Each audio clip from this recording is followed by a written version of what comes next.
Hi friends, എല്ലാവർക്കും one clip PSC YouTube ചാനലിലേക്ക് സ്വാഗതം.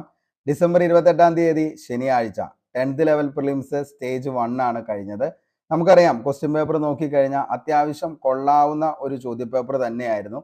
കാരണം എന്താണെന്ന് ചോദിച്ചു കഴിഞ്ഞാൽ, നല്ല എളുപ്പമാണോ എന്ന് ചോദിച്ചു കഴിഞ്ഞാൽ നല്ല എളുപ്പമല്ല, അതേപോലെ തന്നെ നല്ല പാടാണോ എന്ന് ചോദിച്ചാൽ നല്ല പാടുമല്ല. ഒരു മീഡിയം ലെവലിലുള്ള നല്ല ചോദ്യങ്ങൾ തന്നെയായിരുന്നു ഈ ഒരു ക്വസ്റ്റ്യൻ പേപ്പറിൽ നമുക്ക് കാണാനായിട്ട് പറ്റുന്നത്. കാരണം ഇപ്പം ഈ ഒരു സമയത്ത് ഈ വീഡിയോ ചെയ്യുമ്പോൾ നിങ്ങളെല്ലാവരും എന്ത് ചെയ്തിട്ടുണ്ടാവും, ഈ ഒരു ക്വസ്റ്റ്യൻ പേപ്പർ ആൻസർ ചെയ്തിട്ടുണ്ടാവും. അതേപോലെ തന്നെ നിലവിൽ ഈ ഒരു ക്വസ്റ്റ്യൻ പേപ്പർ നിങ്ങൾ പ്രൊഫഷണൽ ആൻസർ കീ വെച്ച് നോക്കിക്കഴിഞ്ഞപ്പോൾ നിങ്ങൾക്ക് കിട്ടിയ മാർക്ക് എത്രയാണെന്നുള്ളതും താഴെ കമൻറ്റ് ബോക്സിൽ ഒന്ന് രേഖപ്പെടുത്തുക. അപ്പോൾ നിലവിൽ നമ്മൾ നോക്കുകയാണെങ്കിൽ 5 കാറ്റഗറികളിലേക്ക് വേണ്ടിയിട്ടായിരുന്നു ഈ ഒരു എക്സാം നടന്നത്. അതിൻ്റെ അകത്ത് ഏറ്റവും കൂടുതൽ പോസ്റ്റ് വരുന്ന ഒരു കാറ്റഗറി എന്ന് പറയുന്നത് സെക്രട്ടേറിയറ്റ് ഓഫീസ് അറ്റൻഡ് എന്ന് പറയുന്ന ഒരു കാറ്റഗറിയാണ്. രണ്ടാമത്തെയാണ് സ്റ്റോർ കീപ്പർ, പിന്നെ assistant time keeper, laboratory assistant. അപ്പോൾ ഇത്രയും തസ്തികകളിലേക്ക് വേണ്ടിയിട്ടായിരുന്നു ഈ പറയുന്ന 10th ലെവൽ എക്സാം നടന്നത്. അപ്പോൾ അതിൻ്റെ ക്വസ്റ്റ്യൻ പേപ്പർ നമ്മൾ നോക്കുകയാണെങ്കിൽ മീഡിയം ലെവലിലുള്ള ഒരു ക്വസ്റ്റ്യൻ പേപ്പർ തന്നെയാണ് വന്നത്. അതിന് ഉദ്യോഗാർത്ഥികളെ ഏറ്റവും കൂടുതൽ സമയം അവരുടെ കളഞ്ഞതെന്ന് പറയുന്നത് 20 സ്റ്റേറ്റ്മെന്റ് ലെവലിലുള്ള ചോദ്യങ്ങളായിരുന്നു ഈ ഒരു എക്സാമിൽ ഉദ്യോഗാർത്ഥികൾക്ക് വേണ്ടി PSC കൊടുത്തത്. അതുകൊണ്ട് തന്നെ 1.25 മണിക്കൂർ കൊണ്ട് 20 സ്റ്റേറ്റ്മെന്റ് ലെവൽ ചോദ്യങ്ങൾ, അതേപോലെ തന്നെ അത്യാവശ്യം കൊള്ളാവുന്ന തരത്തിലുള്ള ആനുകാലിക ചോദ്യങ്ങൾ തന്നെയായിരുന്നു ഓരോന്നും. കാരണം എന്താണെന്ന് ചോദിച്ചു കഴിഞ്ഞാൽ, നോർമലായിട്ട് ഒരു 10th ലെവൽ എക്സാമിലേക്ക് പോയുന്ന ഉദ്യോഗാർത്ഥിയാണെങ്കിൽ അവനെ സംബന്ധിച്ചിടത്തോളം അത്യാവശ്യം നല്ല ഹൈ ലെവലായിട്ടുള്ള ചോദ്യങ്ങളായിരുന്നു ഈ പറയുന്ന ആനുകാലിക ചോദ്യങ്ങൾ. അതേപോലെ തന്നെ ഏകദേശം ഒരു 40 വൺ വേർഡ് GK വന്നിട്ടുണ്ട്. അതേപോലെ 20 സയൻസ്, 20 കണക്ക്. ഇങ്ങനെയൊക്കെ ആയിരുന്നു ആ ഒരു നിലവിലത്തെ നമ്മുടെ ക്വസ്റ്റ്യൻ പോയിരിക്കുന്നത്.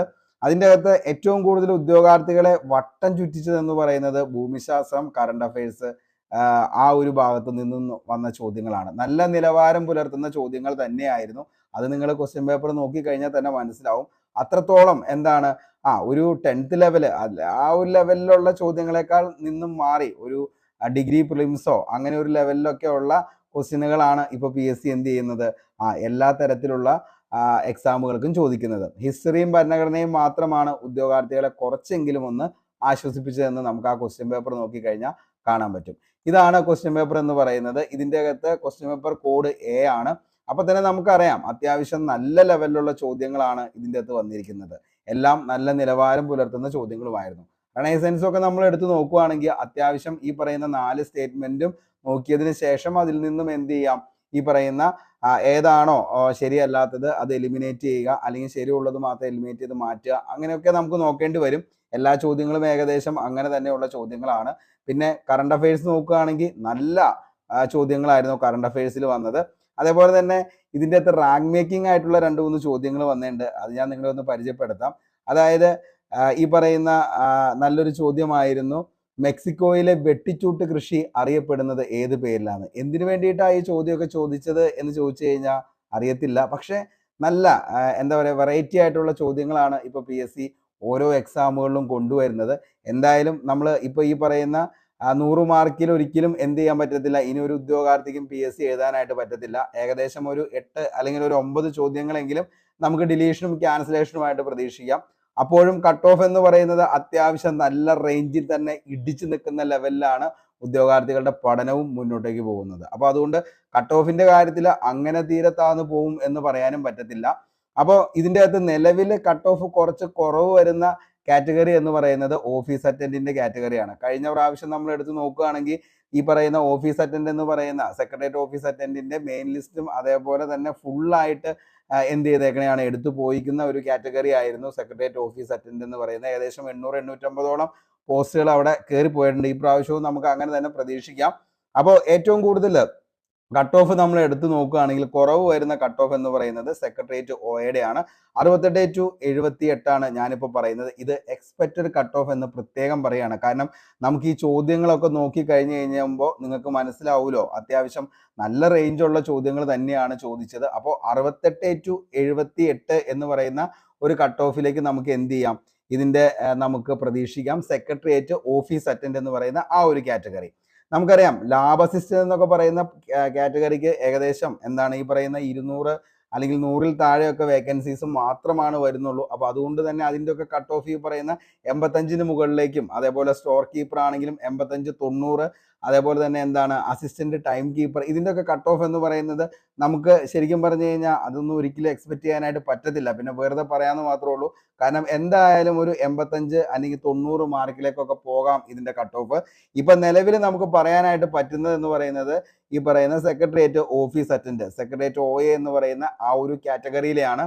അപ്പോൾ അതിന്റെ കട്ട് ഓഫ് എന്ന് പറയുന്നത് 68 to 78 ഒക്കെ വരുന്ന ഉദ്യോഗാർത്ഥിയാണെങ്കിൽ തീർച്ചയായിട്ടും നിങ്ങൾക്ക് സെക്രട്ടേറിയറ്റ് ഓഫീസ് അറ്റൻഡ് എന്ന് പറയുന്ന ആ ഒരു പോസ്റ്റിലേക്ക് നിങ്ങൾ പ്രിലിംസ് പാസ്സായി മെയിൻസിന് വേണ്ടി പഠിക്കാവുന്നതാണ്. നിങ്ങൾക്കറിയാം എന്താണോ LGS അതേപോലെ തന്നെ LDC ആ ഒരു സമയത്ത് നിങ്ങൾ പഠിച്ചത്, കഴിഞ്ഞ ഈ ക്വസ്റ്റ്യൻ പേപ്പർ തന്നെ എടുക്കുകയാണെങ്കിൽ നമ്മൾ തന്നെ പഠിച്ച ഭാഗത്ത് നിന്നും വന്ന ചോദ്യങ്ങളാണ് ഏറ്റവും കൂടുതൽ ചോദിച്ചിട്ടുള്ളത്. അപ്പോൾ അത് കറക്റ്റായിട്ട് ഞാൻ നിങ്ങളുടെ അടുത്ത് 1, 2, 3 പ്രാവശ്യമെങ്കിലും ഒന്ന് റിവിഷൻ ചെയ്തിട്ട് പോകാനായിട്ട് പറഞ്ഞിരുന്നു. അത് കറക്റ്റായിട്ട് ഫോളോ ചെയ്ത് പോയ ഉദ്യോഗാർത്ഥിയും മാത്സ് നന്നായിട്ട് നോക്കിയ ആൾക്കാരാണെങ്കിൽ ഈ പറയുന്ന 20 സ്റ്റേറ്റ്മെന്റ് ലെവലിലുള്ള ചോദ്യങ്ങളുടെ അകത്തുനിന്ന് കുഴപ്പമില്ലാത്ത ഒരു 15 മാർക്ക് കിട്ടും. അതേപോലെ തന്നെ എന്താണ് ആനുകാലിക ചോദ്യങ്ങളും ഒരു 15 മാർക്ക് കിട്ടും. ഈ പറയുന്ന നമ്മുടെ വൺ വേഡ് GK പാർട്ടിൽ നിന്നും ഏകദേശം നിങ്ങൾക്ക് ഒരു 25 മാർക്കിന് മുകളിലേക്ക് കിട്ടാൻ ചാൻസ് ഉണ്ട്. ഈ പറയുന്ന സയൻസും 10 മാർക്ക്, അങ്ങനെ ഒരു 65 മാർക്കൊക്കെ നിങ്ങൾക്ക് എന്താണ് ഈ പറയുന്ന ആ ഒരു 4 കാറ്റഗറികളിൽ നിന്നും എന്താണ് നമുക്ക് എടുക്കാൻ പറ്റുന്ന ഒരു ലെവലിൽ തന്നെയുള്ള ചോദ്യപേപ്പർ ആയിരുന്നു.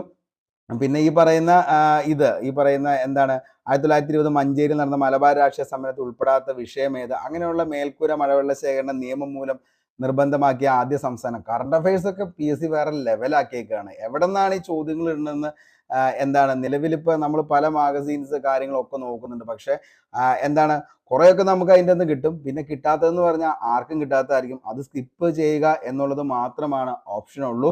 ബാക്കി എല്ലാ ചോദ്യങ്ങളും അത്യാവശ്യം നമുക്ക് കിട്ടുന്ന എന്താണ് നേരത്തെ പണ്ട് PSC എക്സാമുകളിൽ ഈ പറയുന്ന കഴിഞ്ഞ LDC ആണെങ്കിലും LGSനൊക്കെ ആണെങ്കിലും ചോദിച്ച ചോദ്യങ്ങൾ വീണ്ടും എന്ത് ചെയ്തിട്ടുണ്ട്, റിപ്പീറ്റ് ചെയ്ത് വന്നിട്ടുണ്ട്. അത് വളരെയധികം ആശ്വാസമാണ് ഉദ്യോഗാർത്ഥികളെ സംബന്ധിച്ചോളം. പിന്നെ ഭയങ്കരമായിട്ടൊരു റേഞ്ചിലേക്ക് ഞാൻ ഈ എക്സാമിന് പോകുന്നതിന് മുമ്പ് നിങ്ങളുടെ അടുത്ത് പറഞ്ഞിരുന്നു.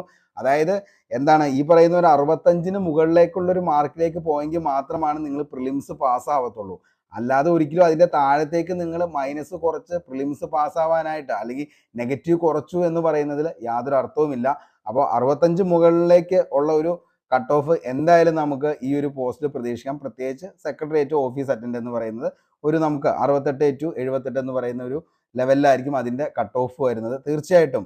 അപ്പോൾ ആ ഒരു റേഞ്ച് ഉള്ളവർ എന്ത് ചെയ്യുക, അല്ലെങ്കിൽ ആ ഒരു റേഞ്ച് മാർക്ക് വന്ന ഉദ്യോഗാർത്ഥികളാണെങ്കിൽ നിങ്ങൾ അടുത്ത് നിങ്ങൾക്ക് പഠിക്കേണ്ടത് LDCയുടെ എന്താണോ നിങ്ങൾ പഠിച്ചത് ആ സെയിം സിലബസ് ആണ് അതിൻ്റെ മെയിൻസിന് വരുന്നത്. അത് അങ്ങനെ തന്നെ എന്ത് ചെയ്യുക, പഠിച്ച് സെറ്റാക്കാനായിട്ട് പോവുക. അപ്പോൾ അത്രയാണ് എനിക്ക് പറയാനുള്ളൂ. കാരണം നമ്മൾ ഒരു എക്സാം കൊണ്ട് ഒരിക്കലും PSC പഠനം നിർത്തി പോകാനോ അല്ലെങ്കിൽ എനിക്ക് കുറച്ച് മാർക്ക് കുറഞ്ഞു എന്ന് കരുതി നിർത്തി പോവുക എന്നുള്ള ആ ഒരു ടെൻഡൻസി ഉള്ളവർക്കാണെങ്കിൽ ഒരു കാരണവശാലും നമുക്ക് ഓരോ എക്സാം കഴിയുമ്പോഴും എന്താണ് ഭയങ്കര നിരാശയിലേക്ക് പോകും. അപ്പോൾ അങ്ങനെയൊന്നും ചിന്തിക്കേണ്ട. നമ്മൾ നന്നായിട്ട് പഠിച്ചുകൊണ്ടിരിക്കുക. അതേപോലെ തന്നെ എന്ത് ചെയ്യുക, നന്നായിട്ട് റിവിഷൻ ചെയ്യുക, എക്സാംസുകൾ എഴുതി പഠിക്കുക. ഇത്രയാണ് PSC കിട്ടാനുള്ള ഏക ഓപ്ഷൻ എന്ന് പറയുന്നത്. അപ്പോൾ അങ്ങനെയൊക്കെയാണ് നമ്മുടെ ഈ ഒരു ക്വസ്റ്റ്യൻ പേപ്പർ നോക്കിക്കഴിഞ്ഞാൽ മനസ്സിലാവുന്നതും. എല്ലാവർക്കും ചെയ്യാൻ പറ്റുന്ന ചോദ്യങ്ങൾ എല്ലാവരും എന്ത് ചെയ്യുക, നിങ്ങൾ തെറ്റിക്കാതെ തന്നെ ചെയ്യുക. ഇനി ആർക്കും കിട്ടാത്ത ചോദ്യങ്ങളാണെങ്കിൽ അത് സ്കിപ്പ് ചെയ്യുക എന്നുള്ളത് മാത്രമാണ് ഓപ്ഷൻ ഉള്ളൂ. ഈ ഒരു ചോദ്യപേപ്പർ എടുത്ത് നോക്കിക്കഴിഞ്ഞാൽ നമുക്ക് മനസ്സിലാവും 100 ചോദ്യപേപ്പർ ഉണ്ടെങ്കിൽ 100 ചോദ്യങ്ങളുണ്ടെങ്കിൽ അതിൻ്റെ അത് നമുക്ക് സ്കിപ്പിങ്ങും എല്ലാം കഴിഞ്ഞ് ഏകദേശം ഒരു 75 മാർക്കൊക്കെ സ്കോർ ചെയ്യാനായിട്ട് പറ്റും. 75 കിട്ടിയ ഉദ്യോഗാർത്ഥിയാണെങ്കിൽ തീർച്ചയായിട്ടും നിങ്ങൾ പ്രിലിംസിൽ നിങ്ങൾ വന്നിരിക്കും. അതേപോലെ തന്നെ എന്താണ് പ്രിലിംസിൽ വന്ന ഉദ്യോഗാർത്ഥികൾ അടുത്ത മെയിൻസിലേക്ക് വേണ്ടി ഇപ്പോഴേ മുതൽ പഠിച്ചു തുടങ്ങിക്കഴിഞ്ഞാൽ തീർച്ചയായിട്ടും നിങ്ങൾക്ക് മെയിൻസിൽ നല്ലൊരു റാങ്കിലേക്ക് വരാൻ പറ്റും. ഈ പറയുന്ന എന്നാണോ നിങ്ങൾക്ക് LDCയുടെ റാങ്ക് ലിസ്റ്റ് വന്ന് അതിൻ്റെ അപ്പോയിൻമെൻറ്റ്സ് ഒക്കെ വരുന്നത്, LDCക്ക് നിങ്ങൾക്ക് നല്ല രീതിയിൽ പെർഫോം ചെയ്യാൻ പറ്റാത്ത ആൾക്കാരാണെങ്കിൽ പോലും നിങ്ങൾക്ക് ഏകദേശം വലിയ താമസമില്ലാതെ തന്നെ തൊട്ടടുത്ത ദിവസം തന്നെ ഇതിൻ്റെ അകത്ത് നിങ്ങൾക്ക് ജോലി കിട്ടി കയറാനായിട്ട് പറ്റും. ഓക്കെ, അപ്പോൾ വാശിയോടുകൂടി തന്നെ പഠിച്ച് എന്ത് ചെയ്യുക, മുന്നോട്ടേക്ക് പോവുക. അപ്പോൾ ഇതിൻ്റെ കട്ട് ഓഫ് എന്ന് പറയുന്നത് ഞാൻ പറഞ്ഞ പോലെ തന്നെയാണ്. അപ്പോൾ അതിൽ വേറെ മാറ്റമൊന്നുമില്ല. ഇത് എക്സ്പെക്റ്റഡ് കട്ട് ഓഫ് ആണെന്നുള്ളത് കൂടി ഞാൻ പറയുകയാണ്. കാരണം ഇത് കഴിഞ്ഞ് കഴിയുമ്പോൾ കുറേ ആൾക്കാർ പറയും ഭയങ്കര എളുപ്പമായിരുന്നു, അതേപോലെ തന്നെ എന്താണ് ഇത്രയും എളുപ്പമുള്ള ക്വസ്റ്റ്യൻസിന് എങ്ങനെയാണ് സാറേ ഇത്രയും കുറഞ്ഞ കട്ട് ഓഫ് അല്ലെങ്കിൽ ഇത്രയും കൂടിയ കട്ട് ഓഫ് വന്ന് ഭയങ്കര ടൈറ്റ് ആയിരുന്നു. എല്ലാ രീതിയിലുള്ള അഭിപ്രായങ്ങളും താഴെ കമൻറ്റ് ബോക്സിൽ ഉണ്ടാവും. അപ്പോൾ മാക്സിമം ഞാൻ എല്ലാത്തിനും റിപ്ലൈ കൊടുക്കാറുണ്ട്. അപ്പോൾ നിങ്ങളുടെ അഭിപ്രായം എന്താണെന്നുള്ളത് ഈ വീഡിയോ മൊത്തം കണ്ടതിന് ശേഷം മാത്രം നിങ്ങളുടെ അഭിപ്രായം താഴെ കമൻറ്റ് ബോക്സിൽ രേഖപ്പെടുത്തുക. അതേപോലെ ഒരു കാര്യം കൂടി പറഞ്ഞോട്ടെ, നമ്മുടെ സെക്രട്ടേറിയറ്റ് അസിസ്റ്റന്റിന്റെ ഏറ്റവും പുതിയ ബാച്ച് തുടങ്ങിയിട്ട് 30 ക്ലാസ് ആണ് ആയിട്ടുള്ളൂ. ആ ക്ലാസ്സിലെ മാത്രം കാര്യങ്ങൾ പഠിച്ചു കഴിഞ്ഞാൽ ഇതിൻ്റെ അകത്ത് ഒരു 25 മാർക്കോളം നിങ്ങൾക്ക് എന്ത് ചെയ്യാൻ പറ്റും, സ്കോർ ചെയ്യാനായിട്ട് പറ്റും. അപ്പോൾ ഫ്രീ ആയിട്ടുള്ള ക്ലാസ്സുകളാണ്, PDF നോട്ട് അതിൻ്റെ അകത്ത് അവൈലബിൾ ആണ്. ഇത്രയും കാര്യങ്ങളൊക്കെ നമ്മൾ സിസ്റ്റമാറ്റിക് ആയിട്ട് തന്നെയാണ് ഓരോ ദിവസവും ക്ലാസ്, കറണ്ട് അഫയേഴ്സ്, അതേപോലെ തന്നെ എന്താണ് റിവിഷൻ, അങ്ങനെയൊക്കെ ആയിട്ടാണ് മുന്നോട്ടേക്ക് പോകുന്നത്. അപ്പോൾ താല്പര്യമുള്ളവരൊന്ന് ജോയിൻ ചെയ്യുക. താഴെ ഡിസ്ക്രിപ്ഷൻ ബോക്സിൽ ഞാൻ ടെലഗ്രാമിൻ്റെ ലിങ്ക് കൂടി ഒന്ന് പിൻ ചെയ്തേക്കാം. അതിൻ്റെ അത് PDF നോട്ടും ഉണ്ട്, അതേപോലെ തന്നെ നമ്മളെല്ലാ ദിവസവും ക്ലാസ്സിൻ്റെ ലിങ്കും അവിടെ അവൈലബിൾ ആണ്. അപ്പോൾ താല്പര്യമുള്ളവർ അതൊക്കെ ഒന്ന് നോക്കി പഠിക്കാനായിട്ട് ശ്രമിക്കുക. അപ്പോൾ നിങ്ങളാണ് തീരുമാനിക്കേണ്ടത് നിങ്ങൾക്ക് എപ്പോഴാണ് ജോലി കിട്ടേണ്ടതെന്നുള്ളത്. അപ്പോൾ നിങ്ങളെടുക്കുന്ന എഫേർട്ട് എന്തോരം ഉണ്ടോ അത്രയും അടുത്തായിരിക്കും നിങ്ങളുടെ ജോലി എന്ന് പറയുന്നത്. നിങ്ങൾ എഫേർട്ട് കുറഞ്ഞു കഴിഞ്ഞാൽ നിങ്ങളുടെ ജോലി എന്ന് പറയുന്നത് വീണ്ടും വർഷങ്ങളോളം മാറി മാറി പോയിക്കൊണ്ടിരിക്കും. അപ്പോൾ ഇത്രയും കാര്യം ഒന്ന് എപ്പോഴും മനസ്സിൽ വെച്ചിട്ട് മാത്രം പഠനം മുന്നോട്ടേക്ക് കൊണ്ടുപോവുക. ഇത്തരം കാര്യങ്ങളൊക്കെയാണ് പറയാനുള്ളൂ. അപ്പോൾ എല്ലാവർക്കും ഒരിക്കൽ കൂടി നല്ലത് മാത്രം വരട്ടെ എന്ന് ആത്മാർത്ഥമായി സർവേശ്വരനോട് പ്രാർത്ഥിച്ച് ഇന്നത്തെ ഈ വീഡിയോ ഇവിടെ വെച്ച് വൈൻഡപ്പ് ചെയ്യാണ്. Signing off, Arun Kombanadan. Thank you.